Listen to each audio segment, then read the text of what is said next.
Hello friends, welcome to my channel Mastaki Pathshala where you learn English better through Bengali যেখানে তোমরা ইংরেজি শিখবে বাংলায় অনেক বেটার ভাবে। প্রেসি রাইটিং ক্লাসে তোমাদের সবাইকে আরো একবার ওয়েলকাম করছি। যে কোনো সরকারি চাকরির পরীক্ষার ইংলিশ ডেসক্রিপটিভ পেপারে প্রেসি খুবই গুরুত্বপূর্ণ ভূমিকা পালন করে। সামনেই তোমাদের পিএসসি ক্লার্কশিপ এবং মিসলেনিয়াসের মেন্স হতে চলেছে এবং সেখানে অবশ্যই প্রেসি থেকে প্রশ্ন থাকবে। তাই খুব ভালো করে তোমরা প্রেসি বাড়িতে প্র্যাকটিস করো এবং এটা একদিনে তৈরি হয় না, দীর্ঘদিন প্র্যাকটিসের ফলেই কিন্তু তোমরা খুব ভালো মতো প্রেসি রাইটিং লিখতে পারবে। এর আগে পিকেদের সরকারি বই থেকে এক্সারসাইজ থেকে প্রেসির আরো বেশ কিছু আমরা প্রশ্ন সলভ করে বিভিন্ন ক্লাসেস নিয়ে আসা হয়েছিল। এছাড়াও বিভিন্ন সরকারি চাকরির প্রিভিয়াস ইয়ার্সে যে প্রশ্নগুলো এসেছিল সেখান থেকেও প্রেসির যে প্রশ্ন সেগুলো আনসার করে বিভিন্ন ক্লাসেস নিয়ে আসা হয়েছিল। আশা করছি প্রত্যেকটা ক্লাস তোমরা দেখেছো বা দেখছো এবং অবশ্যই সেগুলোকে তোমরা প্র্যাকটিস করছো, কারণ প্র্যাকটিসের মধ্যে দিয়ে তোমরা প্রেসিটাকে আয়ত্ত করতে পারবে। তাহলে শুরু করছি আজকের লেসন। এখানে যে প্যারাগ্রাফটি দেওয়া আছে সেই প্যারাগ্রাফটি আমরা প্রথমে ইংলিশ থেকে বাংলায় ভালো করে তার মানে বোঝার চেষ্টা করব, অর্থ বোঝার চেষ্টা করব। তারপর আমরা এখান থেকে যে ইম্পর্টেন্ট সেন্টেন্সগুলো সেগুলো আন্ডারলাইন করব এবং সেগুলোর ওপরে ভিত্তি করেই আমরা মেন প্রেসি প্যাসেজটি লিখব। বলছে, Indian civilisation has been like a big tree which though very old, ভারতীয় সভ্যতা Indian civilisation has been like a big tree, এটা প্রথম থেকে একটা বড় গাছের মতো, যেটা দো ভেরি ওল্ড, যদিও খুব বয়স্ক অনেক প্রাচীন এই সভ্যতা, হ্যাজ স্টিল গ্রিন লিভস, তবুও এর কিন্তু এখনো সবুজ পাতা রয়েছে, বেয়ার্স ফ্রুটস, এখনো গাছে ফল হয়, and gives shelter to many people, এবং অনেক লোককে কিন্তু আশ্রয় দেয়। দেখো এখানে ইন্ডিয়ান সিভিলাইজেশনকে একটি গাছের সঙ্গে তুলনা করা হয়েছে, অর্থ যে গাছটা যদিও অনেক পুরনো অনেক প্রাচীন এই সভ্যতা, কিন্তু তবুও সেই গাছে পাতা হচ্ছে, ফল হচ্ছে এবং গাছ ছায়া দিচ্ছে, তার মানে সেই গাছে কিন্তু এখনো তার উর্বরতা শক্তি ধরে রেখেছে। একই রকম ভাবে ইন্ডিয়ান সিভিলাইজেশনও এখনো পর্যন্ত গ্রো করছে, এখনো নতুন নতুন জিনিস শিখছে, এখনো কিন্তু ইমপ্রুভ করছে, প্রগ্রেস করছে। ইন্ডিয়ান সিভিলাইজেশন কিন্তু থেমে থাকেনি বা তার মৃত্যু ঘটেনি। এখানে একটা এক্সাম্পলের মাধ্যমে এই জিনিসটা বোঝানোর চেষ্টা করা হয়েছে।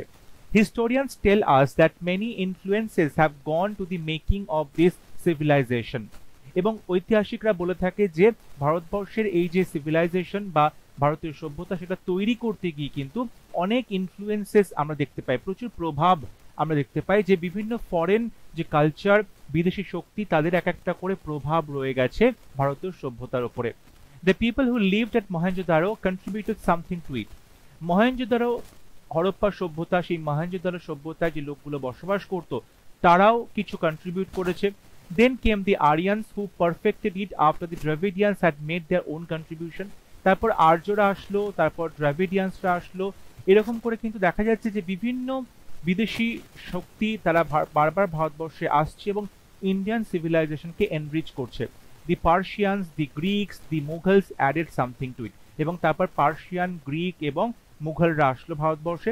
The English brought with them their own culture, the traces of which we find everywhere in India today. এবং তারপর ইংরেজরা আসলো, নিজেদের কালচারকে এখানে নিয়ে আসলো এবং যার বিভিন্ন ট্রেসেস, যার চিহ্ন এখনো পর্যন্ত সারা ভারতবর্ষ জুড়ে আমরা দেখতে পাই। Many influences in this way from within and without have had an effect upon Indian civilization. এইরকম প্রচুর প্রভাব আমরা দেখতে পাই যেটা ভেতর থেকে বা বাইরে থেকে ভারতবর্ষের যে সভ্যতা তার উপরে একটা প্রভাব বিস্তার করেছে, তাকে এনরিচ করেছে। কিন্তু but it has always retained and will ever retain certain fundamental characteristics, এবং আমরা দেখতে পাই এত এত প্রভাব রয়েছে, তবুও যেটা খুব গুরুত্বপূর্ণ বিষয় সেটা হচ্ছে ভারতীয় সভ্যতা হ্যাজ রিটেইনড, অর্থাৎ টিকিয়ে রাখতে পেরেছে, এবং উইল এভার রিটেইন, এবং টিকিয়ে রাখবে কিছু ফান্ডামেন্টাল ক্যারেক্টারিস্টিক্স, তার কিছু নিজস্ব যে বৈশিষ্ট্য সেইগুলোকে কিন্তু ভারতীয় সভ্যতা বজায় রেখেছে এবং বজায় রাখবে। যদিও এত এত ইনফ্লুয়েন্সেস আমরা দেখতে পাই ভারতীয় সভ্যতা তৈরি করতে, তাকে এনরিচ করতে, তবুও ভারতীয় সভ্যতার নিজস্ব একটা ক্যারেক্টারিস্টিক্স আছে, নিজস্ব একটা বৈশিষ্ট্য আছে, যে বৈশিষ্ট্যটা ভারতবর্ষ আগেও মেনটেন করেছে, ভবিষ্যতেও মেনটেন করবে। তাহলে এই যে প্যাসেজটা আমরা পড়লাম সেই প্যাসেজটা থেকে আমরা এবারে চেষ্টা করব যে কোন কোন সেন্টেন্সেস গুলো খুব গুরুত্বপূর্ণ আমাদের মেন প্যাসেজটা লেখার জন্য। দেখো প্রথমে যে সেন্টেন্সটা রয়েছে যেখানে বলা হচ্ছে যে একটা বিগ ট্রি, সেটা কিন্তু একটা উদাহরণের মাধ্যমে বোঝানোর চেষ্টা করছে, এটা আমরা লিখবো না, এটা আমাদের দরকার নেই। কিন্তু পরবর্তী যে সেন্টেন্সটা আছে যে many influences have gone to the making of this civilisation, এটা ইম্পর্টেন্ট। তারপর দেখো মহেঞ্জোদারো, হরপ্পা, দ্রাবিডিয়ান, গ্রিক, মুঘল এরা কিন্তু এক একটা বলতে পারো এলাবোরেট করছে, এটা কিন্তু ডেভেলপ করছে আইডিয়াটাকে যে কারা কারা কি কি ইনফ্লুয়েন্সেস এসেছে, সেগুলো কিন্তু এক্সাম্পল। তাই এগুলো আমরা লিখবো না, কিন্তু আমরা লিখবো যে এই বিভিন্ন কালচার, বিভিন্ন ফরেন কালচার এসে আমাদেরকে এখানে ইনফ্লুয়েন্স করেছে, এইটা আমরা লিখবো এখান থেকে। কিন্তু আমরা এক্সাম্পল যেরকম মহেঞ্জোদারোর নাম, দ্রাবিডিয়ানের নাম, গ্রিকের নাম, মুঘলসের নাম বা ইংলিশ, এই নামগুলো আমরা এখানে মেনশন করার দরকার নেই। এরপরে যেটা আসছে, many influences in this way from within and without have had an effect upon Indian civilization, কিন্তু এটা সবসময় রিটেন করেছে এবং রিটেন করবে তার সার্টেন ফান্ডামেন্টাল ক্যারেক্টারিস্টিক্স। তাহলে এই যেটুকু আমি আন্ডারলাইন করছি সেগুলোর উপরেই কিন্তু বেস করে আমাদেরকে প্রেসি রাইটিংটা করতে হবে। এখানে অবশ্যই তার টাইটেল দেওয়া হয়েছে, খুব গুরুত্বপূর্ণ টাইটেল, কারণ প্রেসি টাইটেলটা খুবই স্ট্রেট ফরওয়ার্ড হতে হবে।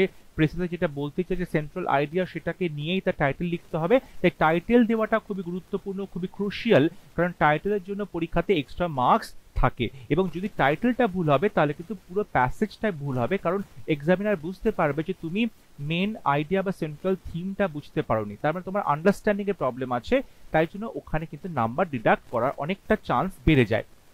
এখানে টাইটেল দেওয়া হয়েছে মেকিং অফ ইন্ডিয়ান সিভিলাইজেশন, ভারতীয় সভ্যতাকে তৈরি করা হচ্ছে, মানে ভারতীয় সভ্যতা তৈরির যে বিষয়টা সেটা বলা হয়েছে মেকিং অফ ইন্ডিয়ান সিভিলাইজেশন। এখানে একটা দি লেখা যেতে পারতো making of the Indian civilisation, কিংবা বলা যেতে পারে contribution of various influences on Indian civilisation. Contribution of various influences, বিভিন্ন প্রভাবের যে ভূমিকা ভারতীয় সভ্যতাকে তৈরির ক্ষেত্রে, সেটা টাইটেলে লেখা আছে। তো দুরকম ভাবে টাইটেল তোমরা লিখতে পারো। এরপর এখানে বলা হচ্ছে Indian civilisation was not built in a day, ভারতীয় সভ্যতা একদিনে তৈরি হয়নি। Was not built in a day, এখানে প্যাসিভ ভয়েস লেখা হচ্ছে এবং বলা হচ্ছে ভারতীয় সভ্যতা একদিনে তৈরি হয়নি। ইট টুক ইয়ার্স টু বি বিল্ট, অনেক বছর সময় নিয়েছে তৈরি হতে। অবশ্যই আমরা দেখতে পাচ্ছি খুবই প্রাচীন এবং এখনো তৈরি হচ্ছে, এখনো প্রগ্রেস করছে, এখনো বিভিন্ন ইনফ্লুয়েন্স আসছে, সেই জন্য বলা হয়েছে ইট টুক ইয়ার্স টু বি বিল্ট, তৈরি হতে অনেক বছর সময় নিয়েছে। And many foreign cultures have contributed to, বলছে অনেক বিদেশি যে কালচার, বিদেশি সংস্কৃতি, সেটা কিন্তু কন্ট্রিবিউট করেছে। আর কি করেছে? অ্যান্ড এনরিচড ইন্ডিয়ান সিভিলাইজেশন, এবং এনরিচ করেছে ভারতবর্ষের যে সভ্যতা তাকে অনেক বেশি উৎকর্ষতায় পৌঁছে দিয়েছে, তাকে আরো বেশি ঋদ্ধিমান করেছে, ঠিক আছে, টু আ গ্রেট এক্সটেন্ট, অনেকটা পর্যন্ত। মানে আমরা দেখতে পাই এই যে বিভিন্ন ফরেন কালচার, বিভিন্ন ফরেন যে ইনভেশন গুলো হয়েছে বিভিন্ন সময়, তারা ভারতবর্ষের সভ্যতাতে অনেক কিছু অবদান করেছে এবং এনরিচ করেছে টু আ গ্রেট এক্সটেন্ট, অনেকটা পর্যন্ত।